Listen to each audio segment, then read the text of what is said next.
We are 1 month out from resolutions. Ooh. Brandon, I have failed.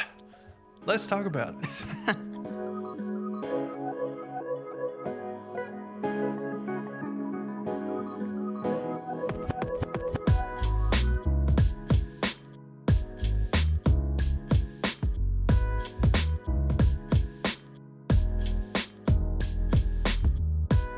Welcome to another episode of the Monday Mindset. This is episode 15. My name is Aaron.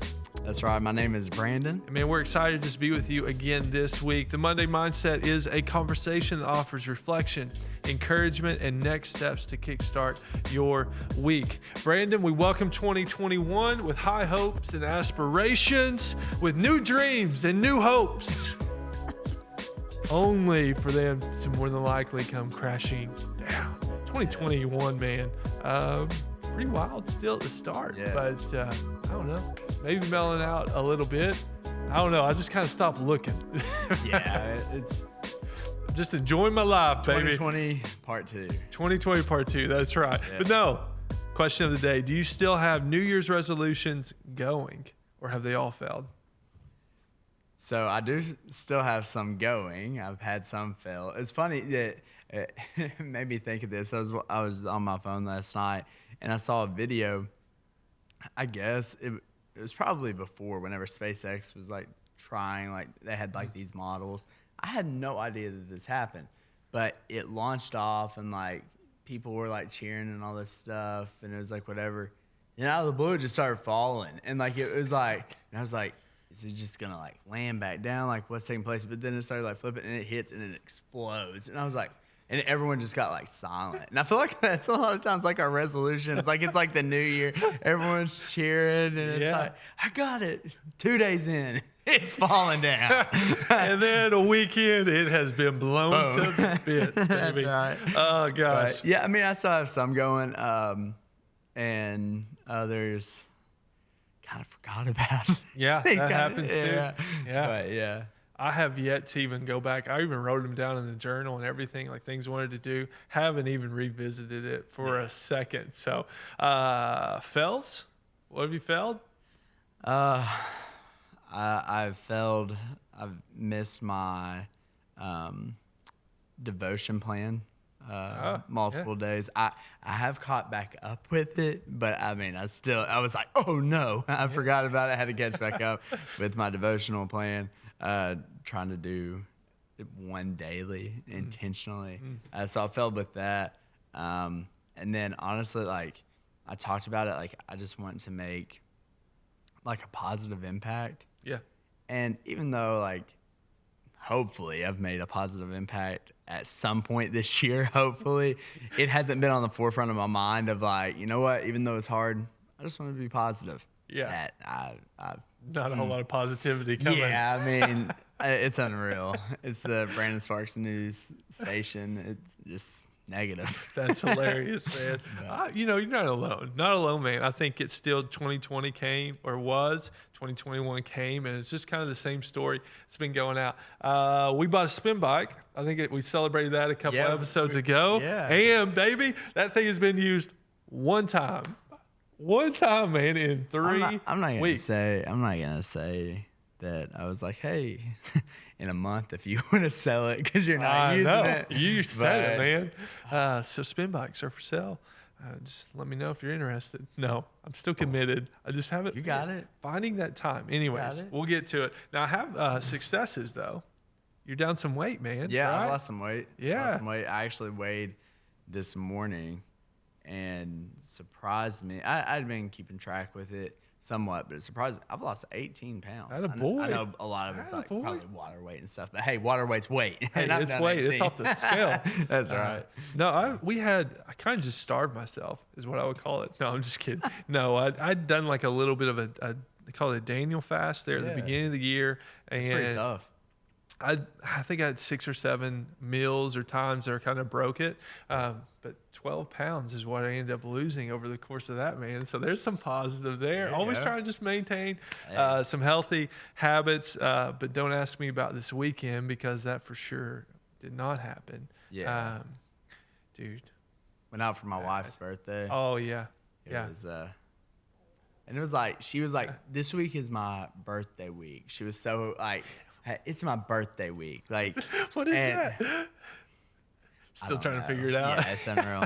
But she's like, "This week's my birthday week," and apparently, like in my brain, I was like, "Brandon, this week's her birthday week. You can eat anything." Yes, and I was that's like, what- "All right, Yes. it is your birthday." Yes. week." So that's really the only thing I found out about a birthday week is I get to eat. Yes. But no, so yeah, Man, I came off the blew it. Daniel fast and then that next week me and a buddy, we were going to start counting calories and just trying to be in it together. It was unreal the amount of food that I ate that weekend because in my mind I thought, oh, I've got to just take it all in before Monday happens.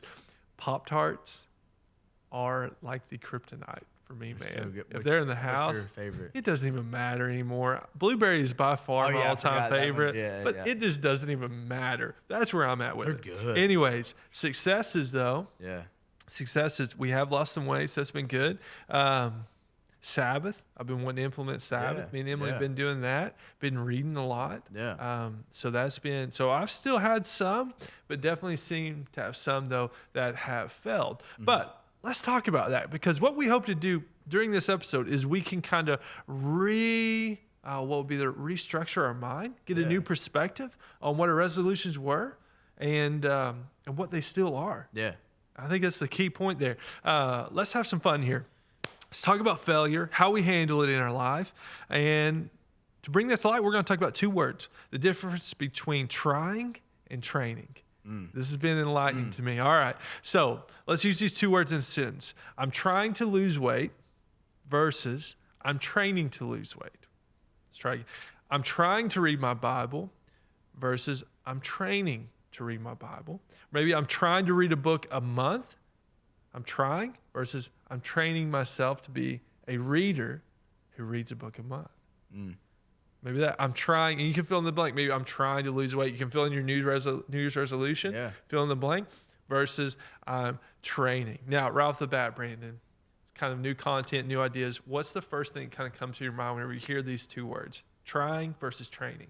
So the first thing that came to my mind was really focusing on training. Training shows that, like, you know what, I have to do something. I think of like an athlete like training for something, and even though it's not going to be perfect, they're going to continue to press on to become a better them, and it takes time. And so I think of that like even within resolutions, that a lot of times we say we try, but it's really what we're doing is we're doing something when it's convenient or whenever it's like you notice like, oh, I need to do this.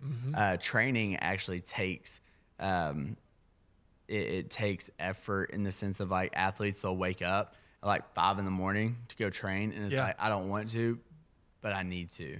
Why? To better myself. So that's what I think of like with trying and training. But another thing that came to my mind is training wheels, like with riding a bike. Yeah. And it just made me think of like with these things, with these resolutions, a lot of times we see the end goal. We see how we want to be at the end of the year. We see how we want to be at the end of 5 years. Like we see how we want to be, how we want to look, whatever it may be. Yeah. And it's just like a kid, first time jumping on a bike, they're not just going to do it without training wheels because they may spin it once, but they're going to fall down. Right. So Right. with the training That's wheels, good. you put them on there to help you. It doesn't mean that you're going to be perfect. It doesn't mean that you're not going to fall. Yeah. It just means that you have something there to help you along the way to get you where you want to go. Yeah, absolutely. And I mean, even with that kind of analogy there's so many aspects of what you have to learn whenever you ride a bike. Like riding the bike is the bigger concept and the bigger idea, Yep. but throughout the process, it's like,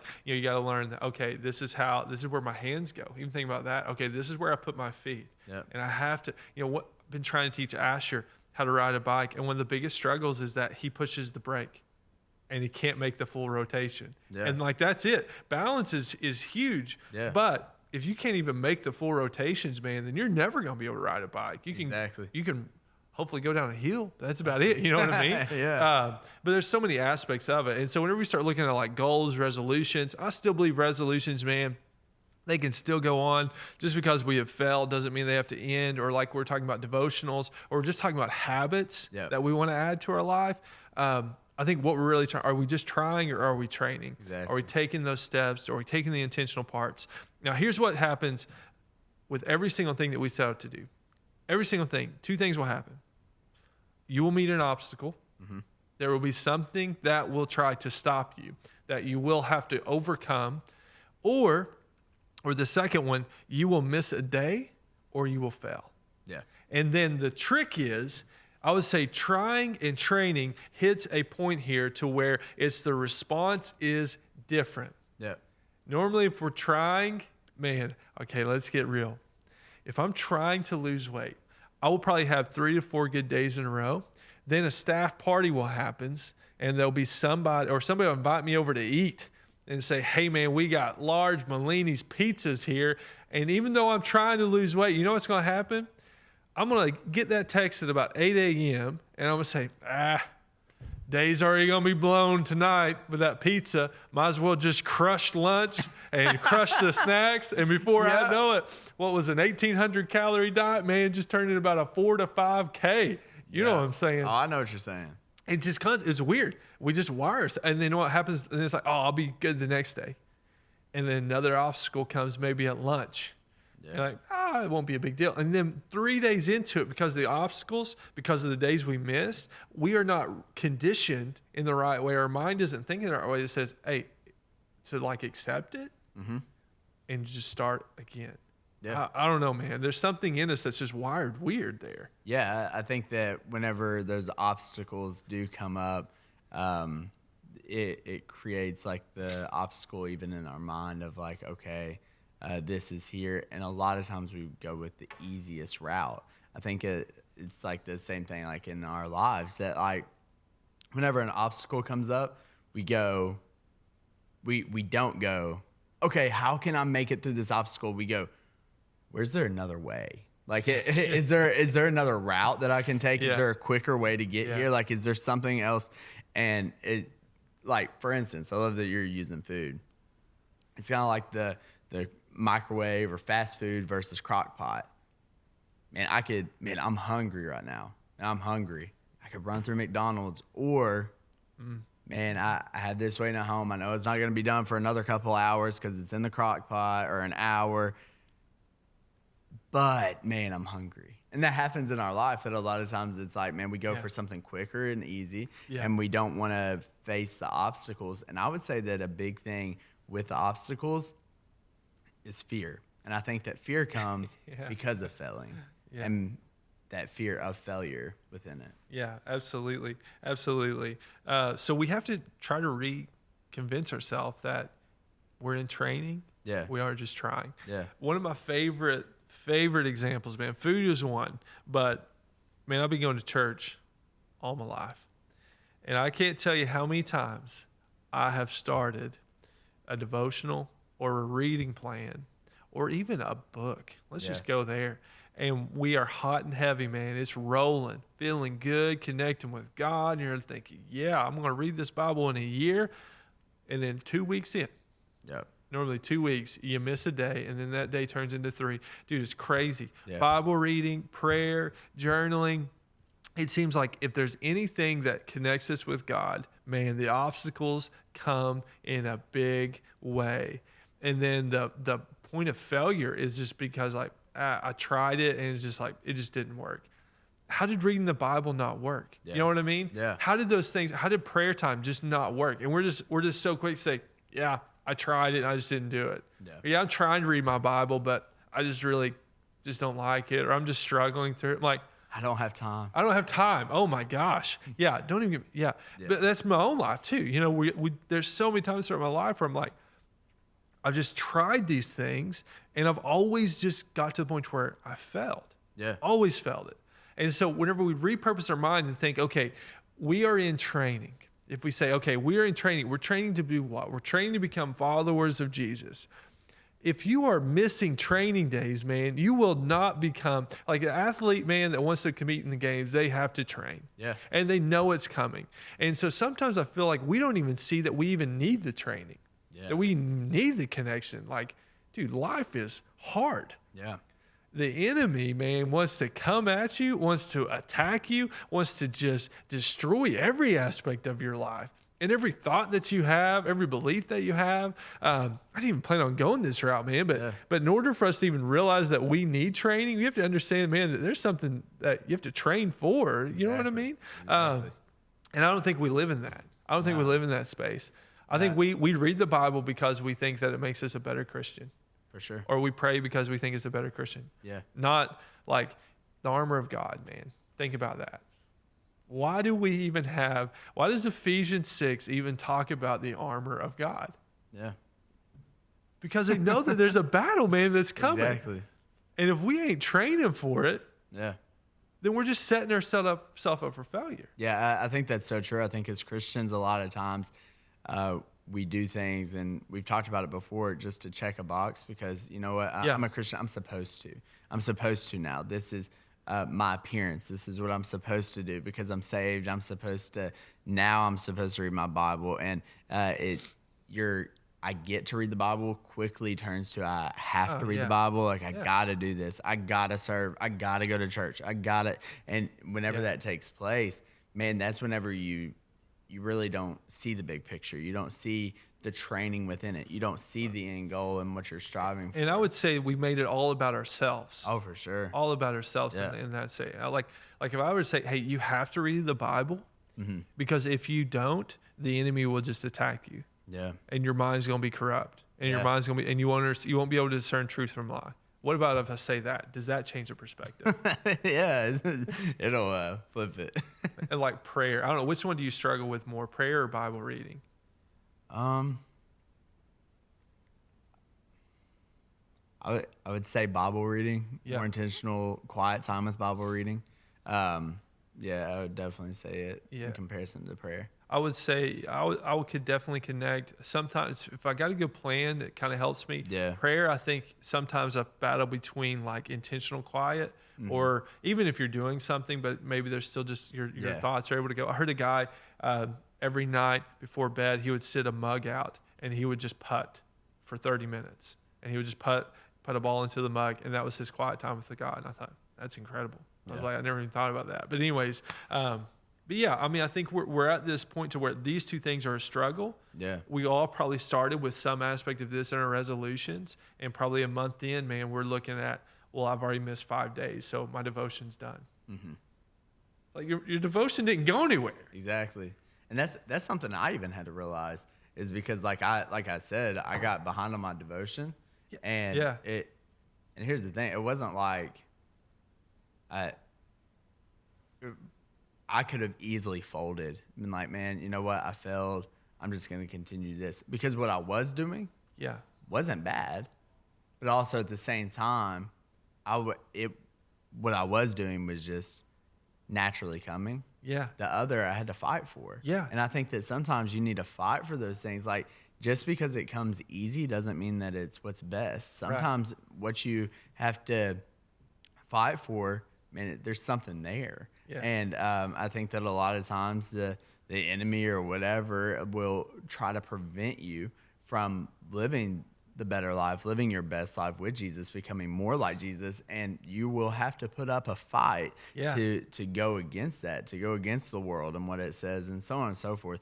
You can have an excuse for anything. Yeah, you can. So true. You can make an excuse for anything. So true. Yeah. So often we just go with what's more comfortable, what's easiest. Oh, well, here's the verse of the day. I'm not saying that's bad. Maybe that's your resolution. I'm not saying that's bad, but so often, like for me, that's something that used to be a resolution, and I really flipped the script even within resolutions that what I want to do, I don't want it to be a resolution. I want it to be a lifestyle. Yeah. And it became part of my lifestyle. But now, once I'm trying to train for something else and to grow even more, the lifestyle that's become easier for me, I'll settle in because it's comfortable. Yeah. Instead of fighting for that and training to reach the other goal. Absolutely, man. Absolutely, man. I think we all just connect with this. And like I said, bringing this concept, this idea, this is kind of new, but it's been just a huge reframing for my mind. There's a quote that comes from John Ortberg. He says, spiritual transformation is not a matter of trying harder, but training wisely. The need for preparation or training does not stop when it comes to learning the art of forgiveness or joy or courage. In other words, it applies to healthy and vibrant spiritual life just as it does to physical and intellectual activity. Learning to think, feel, and act like Jesus is at least as demanding as learning to run a marathon or play the piano. Wow. Isn't that so good? Yeah, that's so good. And think about, I mean, that's a huge perspective. You're like, man, I want to learn, I want to run a marathon. I've run a half marathon in my life. And dude, it took hours of training, and it took a consistent regimen and plan. I did not just walk out of my door and say, yeah, let's go run them 13 miles. Yeah.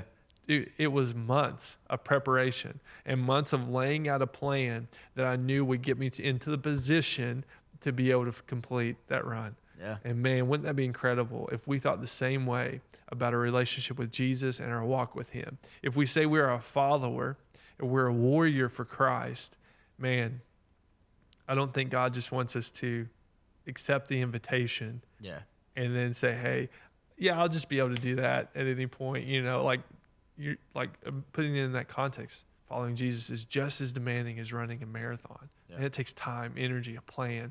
And that's training. Yeah. That's not trying. Yeah. That's the difference, man. Yeah. That's the difference. And you never stop training. Never. Professional runners. Yeah. Professional piano players. They don't stop. Never, They man. continue. Never. Continue. And I think that that's one of the things where, hey, just continue to press on. Yeah. Run your race. Run your race. Look at what God has for you. Train to be the best version of you that you can be.